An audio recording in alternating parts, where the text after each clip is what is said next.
Queridos irmãos e irmãs, continuando nosso estudo do Catecismo, nosso caminho de edificação na fé.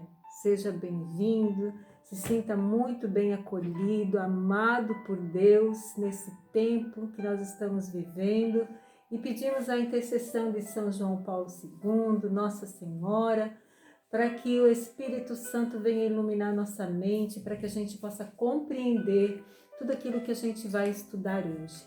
Ave Maria, cheia de graça, o Senhor é convosco.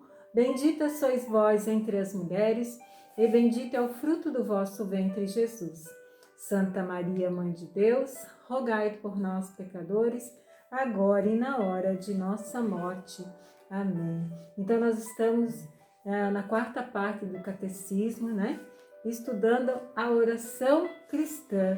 No último vídeo, a gente viu as fontes de oração, né? A palavra de Deus, a liturgia, as virtudes teologais e o hoje, né? Que a gente reza com aquilo que a gente está vivendo a cada dia. E hoje, então, a gente vai estudar ali o segundo artigo, né? Que vai falar do caminho da oração. Quero trazer para você aqui um trechinho do YouCat, né? Que é o Catecismo para os Jovens, que é em forma de perguntas e respostas. No número 495 vai dizer assim, ó: temos a certeza de que nossa oração chega a Deus? A oração que fizemos em nome de Jesus vai diretamente para onde também a oração de Jesus ia. Para onde? Para o coração do Pai do céu. Então, a oração que fizemos em nome de Jesus é como a oração de Jesus, que ia ao coração do Pai. Que maravilha, né, meus irmãos? Então, a igreja nos ensina a rezar em nome de Jesus. E dessa forma, em nome de Jesus, a nossa oração chega ao coração do Pai. E acompanhando então no nosso catecismo, né? Ali onde diz caminho da oração, número 2663, né? Vai dizer para nós o que a igreja nos ensina, né? Porque nós que fizemos parte desse movimento Renovação Carismática Católica, eu que sou responsável pelo Ministério de Formação nesse tempo, né, irmãos? Dentro do nosso movimento da renovação carismática, eu preciso saber aquilo que a igreja ensina, né? Como formadora, como pregadora, né? Então, eu preciso entender e conhecer para que eu possa falar. Falar de quem? Falar de Jesus. A igreja fala de Jesus, a igreja nos apresenta o reino de Deus. Então, eu preciso aprender com a igreja, eu preciso aprender nos documentos da igreja. E aqui está um documento riquíssimo que nós estamos estudando nesse tempo, né? O Catecismo da Igreja Católica. Nós vimos ali o texto do YouCat, né? Que é muito importante, os jovens deviam de se aprofundar, de estudar, né? Para que possam anunciar Jesus com mais ousadia, com toda a sabedoria, né? Ensinando, falando de Jesus aquilo que a igreja fala, né? Porque muitas vezes a gente fala de nós, né? Daquilo que a gente sente. É importante falar do que a gente sente, mas é importante também estar falando aquilo que a igreja ensina, né, irmãos? Então, você possa divulgar esses vídeos não só para nós do Movimento Renovação Carismática, mas como eu já venho falando, para os catequistas, para os catequizandos, né? Eles têm tanta facilidade na internet e ali partilham com os pais em casa. Olha que maravilha, né, meus irmãos? Vamos divulgar esse caminho de edificação na fé. Então, ali no número 2663 vai dizer para nós: na tradição viva da oração, cada igreja propõe aos fiéis, segundo o contexto histórico, social e cultural, a linguagem da sua oração, ou seja, né, por palavras, melodias, gestos, iconografia. O que quer dizer essa palavrinha, né? É o estudo descritivo da representação visual de símbolos e imagens, né? Então, com imagens, né? Cabe ao magistério discernir a fidelidade desse caminho de oração, ao magistério da igreja, né? O caminho de oração, a tradição da fé apostólica, e compete aos pastores e aos catequistas explicar o seu sentido, daquela forma de oração que nós aprendemos pela tradição, né? Que vem lá dos apóstolos. Então, sempre relacionado com Jesus Cristo. Então, a nossa oração por palavras, melodias, gestos, né, que uma imagem que nos leva a rezar, mas tudo isso tem que nos levar a quem? A Jesus, né? A Jesus, e Jesus vai levar a nossa oração ao Pai. Então, olha só a importância, né? Como diz ali para nós, ó, compete aos pastores, compete aos formadores, compete aos pregadores, aos catequistas, né? Explicar o seu sentido, o sentido da oração. Amém? A oração do Pai. Não existe outro caminho da oração cristã senão Cristo. Seja a nossa oração, a comunitária ou pessoal, vocal ou interior, ela só tem acesso ao Pai se orarmos em nome de Jesus. A santa humanidade de Jesus é, portanto, o caminho pelo qual o Espírito Santo nos ensina a orar a Deus, nosso Pai. Então, nós, como diz, né, ali o texto, a nossa oração, seja comunitária, pessoal, vocal, interior, ela só tem acesso ao Pai se orarmos em nome de Jesus. E ali tem um númerozinho, né, 2780, que eu quero ler para vocês, que é um trechinho aqui do resumo, né, que vai falar assim, ó. A oração é dirigida sobretudo ao Pai. Também é dirigida a Jesus, sobretudo pela invocação do seu santo nome. Jesus Cristo, Filho de Deus, Senhor, tende piedade de nós, porque somos pecadores, né? Então, não somos dignos, né? Muitas vezes de ir ao Pai, mas Jesus é esse caminho, né? Esse caminho que leva as nossas orações até o Pai. Então, rezemos em nome de Jesus, para que dessa forma, né, essa santa humanidade de Jesus portanto, o caminho pelo qual o Espírito Santo nos ensina a orar a Deus, nosso Pai. Porque Jesus nos deu o Espírito Santo, né? Então, o Espírito Santo nos ensina que em nome de Jesus nós devemos rezar. E dessa forma, a nossa oração vai chegar ao coração do Pai. Né? Como a gente já viu né, anteriormente em alguns vídeos, né, Jesus é um único intercessor ao Pai. Maria, nossa mãe, pede a Jesus e Jesus pede ao Pai. E assim os santos, né, pedem a Jesus e Jesus pede ao Pai por todos nós. A oração a Jesus.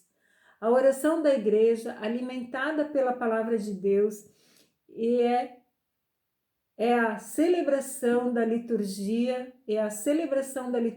nos ensinam a orar ao Senhor Jesus. Ainda que seja dirigida, sobretudo ao Pai, ela inclui em todas as tradições litúrgicas formas de oração dirigidas a Cristo.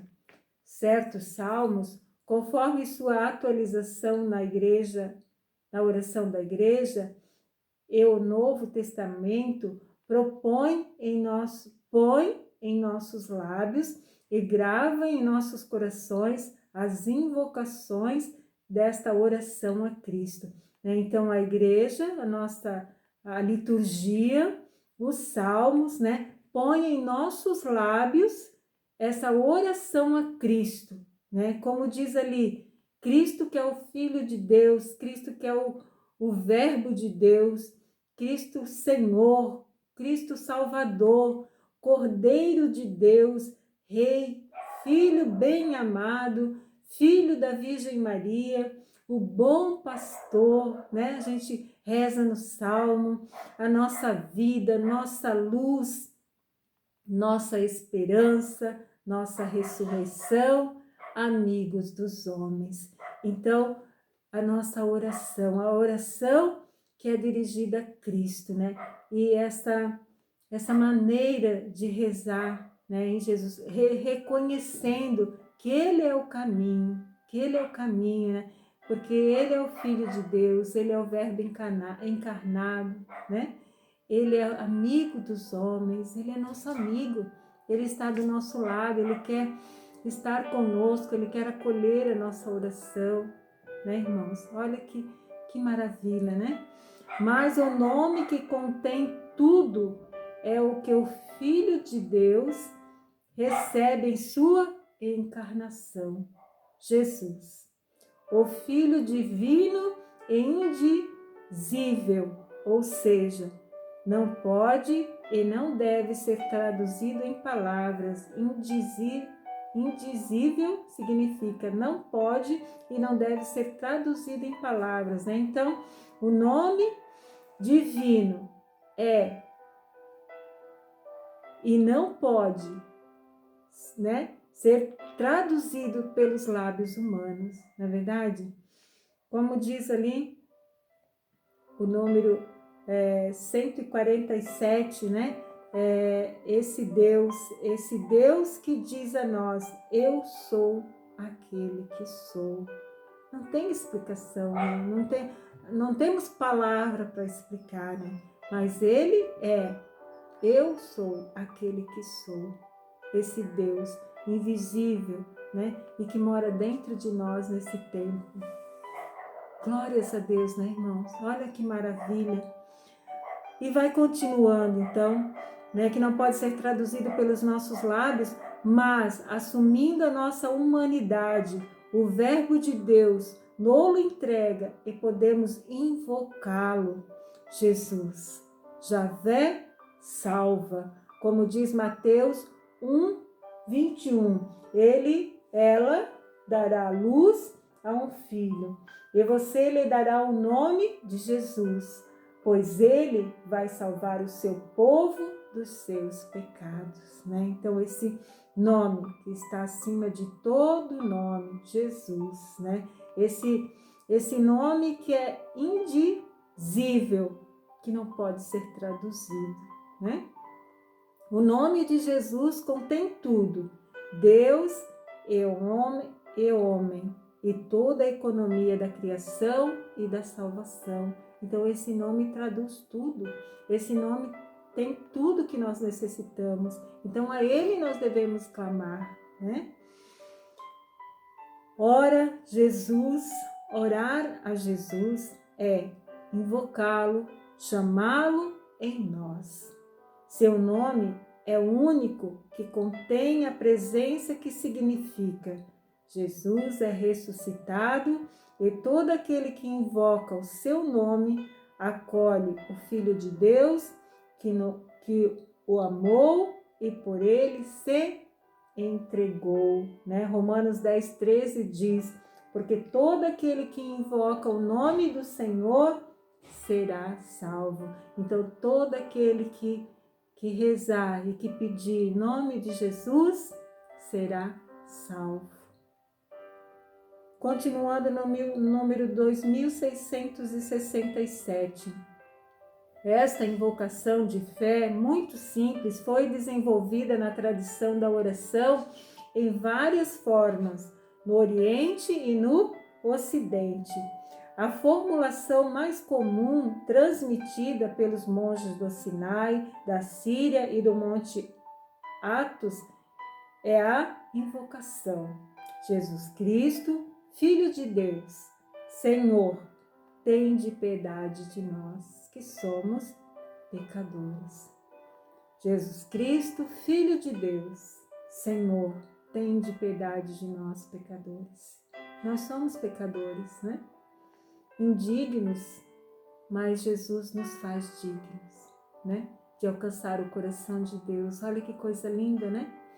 Através de Jesus, Ele nos faz dignos de alcançar o coração de Deus. Esta associa o hino cristológico de Filipenses 2, 6, 11, né? Essa fala ali que nós lemos, né? Então associa a isso que está em Filipenses, né? Por quê? Porque Jesus Cristo, Filho de Deus, Senhor, tem de piedade de nós que somos pecadores, porque Jesus não tem pecado, né? Vamos ver o que diz então, Filipenses 2, de 6 a 11. Ele tinha condição divina, mas não se apegou à sua igualdade com Deus. Pelo contrário, esvaziou-se a si mesmo, assumiu a condição de servo, e tornando-se semelhante aos homens, assim apresentando-se como simples homem. Humilhou-se a si mesmo, tornando-se obediente até a morte e morte de cruz. Por isso, Deus o exaltou grandemente e lhe deu o nome que está acima de qualquer nome, para que o nome de Jesus se dobre todo o joelho no céu, na terra e sobre a terra. Sobre a terra, né? Algumas traduções vai dizer no inferno, né? A toda língua confesse que Jesus Cristo é o Senhor, para a glória de Deus Pai. Jesus é o Senhor, para a glória de Deus Pai. Senhor, tende piedade de nós, né? Que somos tão pecadores. E Jesus, né? Que não tinha pecado, se fez tão humilde. Muitas vezes nós somos tão orgulhosos, né? Como diz como diz aqui esse texto, né? Com o pedido do publicano, né? E do mendigo da luz. Então, o publicano, como que o publicano rezava, né? Lá na frente, diante do Senhor, né? E aquele que humilde, então dizia, no número, deixa eu ver, 150, o cobrador de imposto, né? Ficava diante e nem sequer olhava para cima, mas tinha, né? A humildade e batia no seu peito dizendo, meu Deus, tende piedade de mim que sou pecador, né? Batia no peito, humilhando-se diante daquele que é o nome que está acima de todo nome. Senhor, tende piedade de mim que sou pecador, né? E é assim que nós temos que nos colocar diante de Jesus, né, irmãos? E o mais bonito é que Jesus, ele não nos acusa, né? Ele nos ama, ele deu a vida por nós. Mas nós precisamos reconhecer a grandeza de Jesus, né? A grandeza de Deus. Nós sabemos que nós somos fracos. Então nós temos que nos colocar como esse publicano, né? Que se colocou diante do Senhor e não tinha nem a coragem de olhar para cima, mas sim reconhecia esse pecador, né? Por ela, o coração se põe em consonância, ou seja, em acordo, né, com a miséria do homem e com a misericórdia do seu Salvador. Então, a nossa condição pecadora com a misericórdia do nosso Salvador Jesus. A invocação do santo nome de Jesus é o caminho mais simples da oração contínua. Muitas vezes repetidas por um coração humilde, atento. Ela não se dispersa numa torrente de palavras, né? Como diz Mateus 6:7, né? Pensam que que vai nos salvar? Os nossos palavreados? Não, irmãos. Não adianta a gente chegar lá, falar diante de Jesus, mas não temos a humildade de nos reconhecer pecadores. Não é o nosso palavreado, né? Você pode depois pegar a sua palavra, Mateus 6:7 vai falar. Não é o palavreado que vai nos salvar. E vai dizendo então para nós ali: mas conserva a palavra e produz frutos de perseverança, de oração confiante em Jesus, né? Esse nome que está acima de todo nome. É possível em todo tempo, pois não é uma ocupação ao lado de outra, mas a única ocupação, a de amar a Deus, que anima e transfigura toda a ação em Jesus Cristo, né? A oração da igreja venera e honra o coração de Jesus, como invoca o seu santíssimo nome, adora o Verbo encarnado e seu coração, né? Que por nosso amor se deixou transpassar por nossos pecados. A oração cristã gosta de seguir o caminho da cruz, a via sacra. É tão bonito, né, irmãos? Seguindo o Salvador, as estações do pretório ao Gólgota e ao túmulo, marcam o caminho de Jesus, que resgatou o mundo por sua santa cruz. Por sua santa cruz, remistes o mundo. Jesus, a nossa oração, né? Em nome de Jesus, para que assim a nosso pedido, a nossa oração chegue ao coração do Pai. Amém, irmãos? Louvado seja Deus, né? Por contemplarmos de tanta riqueza nesse catecismo. E eu quero encerrar esse momento trazendo mais uma oração que está aqui no catecismo do Yucat, né?